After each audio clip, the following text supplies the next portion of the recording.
I woke up today, March 2nd, 2020, anxious to check the stock market. Thinking after one of the worst weeks in history, we would probably have a bounce back day. I opened up my Robinhood app and it wouldn't load. I thought maybe something wrong was with my internet. I turned off my Wi-Fi. I tried to reload it using my data. It still wouldn't load. So I started looking online, opened up Twitter, and to my surprise, I see that not only is Robinhood being talked about, but it also is trending for being out. I couldn't believe it. While diving down the Twitter rabbit hole, I found some disturbing information as to why Robinhood is down. Before I explain that though, make sure if you haven't already, like the video and subscribe to help me out. Let's get right into it.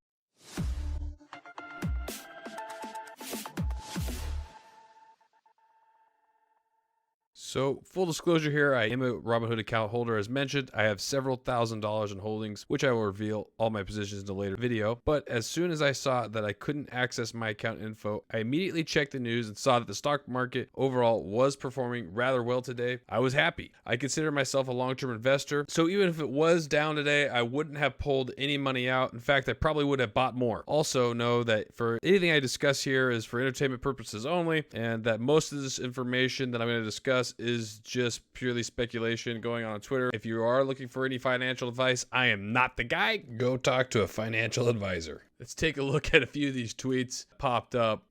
This one cracked me up. I mean, it's just terrible, but can someone with a functioning broker please sell these for me? Thanks, Robinhood app. 51 contracts. I mean, my goodness. 19,000 total return on this option trade.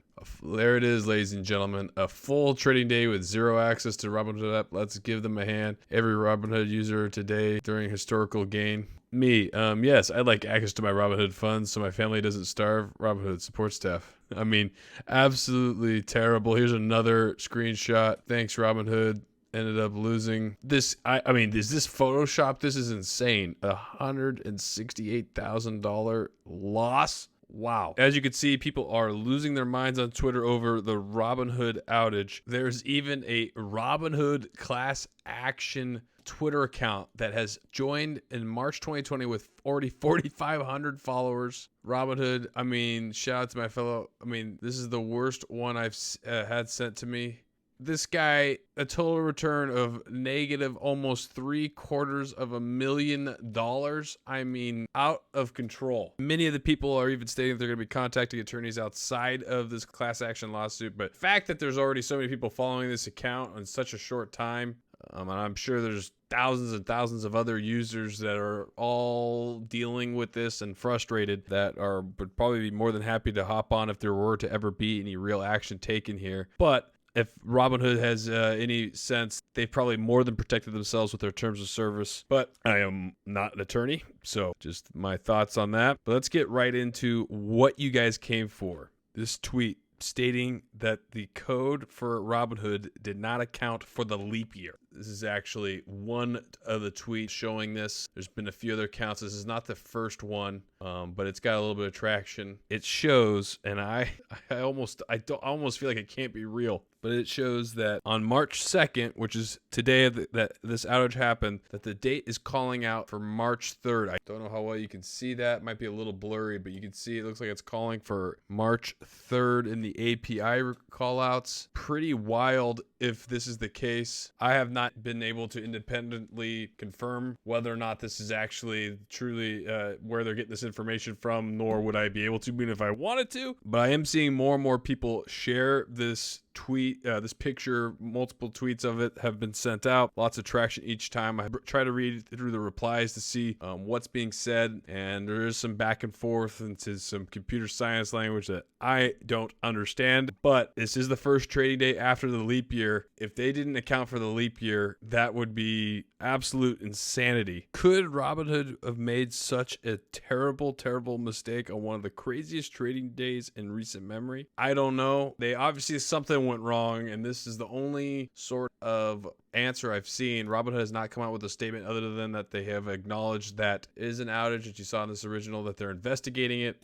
identified as of tonight. I have been able to look into my account and see my holdings, my overall numbers. I don't know if I'm going to be able to trade tomorrow. Hopefully everybody is. So what am I going to do about this? If I were an options or a day trader, I would probably move everything that I had away from Robinhood. That's not advice. That's just truly what I probably would do. I wouldn't want to risk this happening again with this app. But if you think about it, most online trading apps, this is a potential risk. Things could go down. There are other apps, maybe not necessarily in the trading space, but that have emergency maintenance. I'm not going to act like this isn't terrible. The fact that it was down for a full day is unbelievable, but things can go down. This is technology we're dealing with. There's always a risk of trading, whether it's as not just a financial risk. I'm not immediately super concerned with my account and the status of it. I don't day trade. I don't swing trade. I'm currently just trying to grow my account, focusing with the dividend income. I don't plan on selling any of my holdings for quite some time, but nonetheless, this should be taken very seriously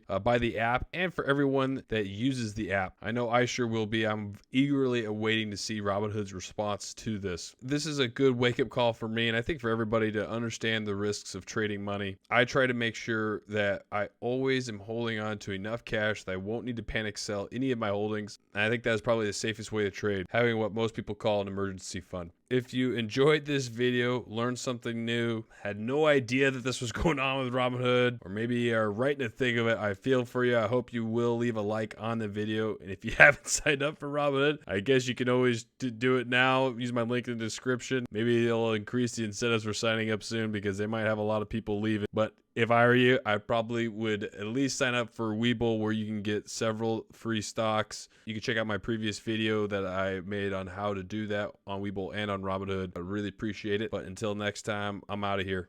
Peace.